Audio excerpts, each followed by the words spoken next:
Hey guys, it's great to be with you today on May 11th. Read through the Word. I'm Wendy Pope. I'm going to tell you, I love David's writings. If you've hung out with me for any period of time, you know that it is the Psalms that drew me into having a daily quiet time with God. And then it is the chronological Bible that made me fall in love with the Word of God. I read the Psalms in probably maybe not the darkest period of my life, but a very dark, confusing time in my life. My marriage was not good. I really wasn't happy with my parenting skills. I was in my early 30s and decided, hey, you know what? Maybe I need to start reading the Bible. Let's see if the Bible works. Novel idea, right? So I fell in love with David and David didn't write all the Psalms, we know that, but he wrote about half of them. And we know where some of them are in his period of life of which they were written. This one we don't know.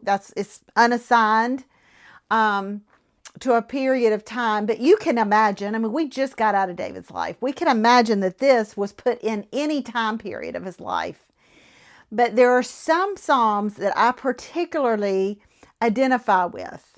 And this is one of them. Just listen to this. Before I stood there in silence, not even speaking of good things, the turmoil within me grew worse. The more I thought about it, the hotter I got, igniting a fire of words.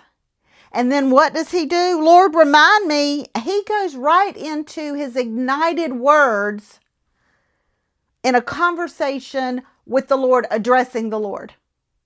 Adonai. He's addressing Adonai. He says, remind me of how brief my time is on earth. Remind me that my days are numbered. How fleeting my life is. You made my life longer than the width of my hand. My entire lifetime is just a breath to you. At best, each of us is but a breath. I'm not going to read the whole psalm, but I needed to put in the impact of he was hot. The turmoil grew worse inside. The more he thought about his situation, the madder he got.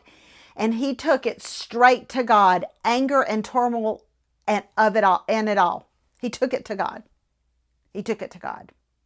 I love that. In fact, one of the things that I pointed out in my something old today was this, and that is Charles Spurgeon calls the Psalms David's treasuries. He says of them, I could fill the pages of notes with insights.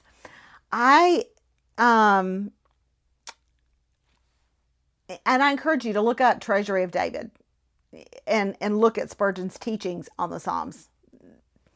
That's a lot, but take a look at them. But this just reiterates something that I believe is so important to us.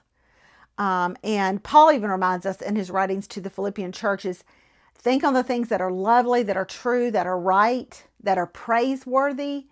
Think of those things, he says. And we need to be careful what we think, because what we think will determine what we do. If we keep thinking things without getting them out, as David demonstrates here, the turmoil will rise. We will explode on someone that doesn't deserve it.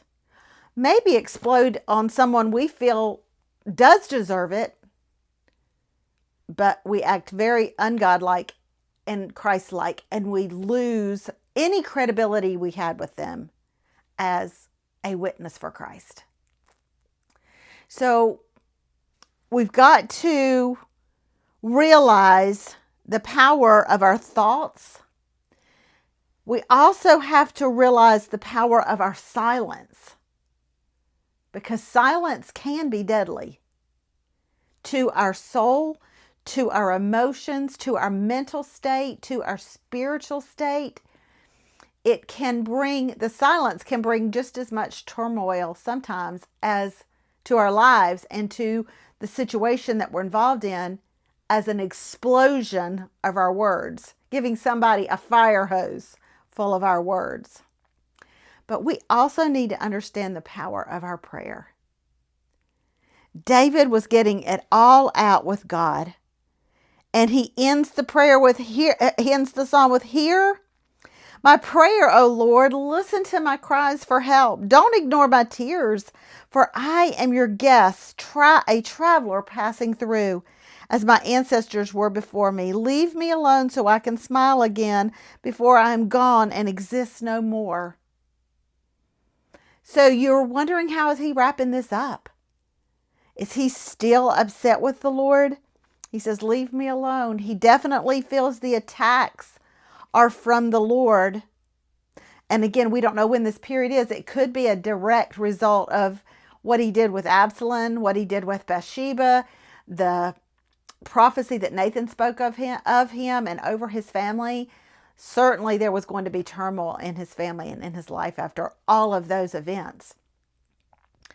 So some of the things that happen to us are not God going, just pushing and piling it on. It's him going, you know what? I forgave you. I love you. And I'm with you in the mess that you made for yourself. I'm right here. And sometimes we need to acknowledge that with the Lord. But anyways, I hope you have a great day. And I'll see you next time on Read Through the Word.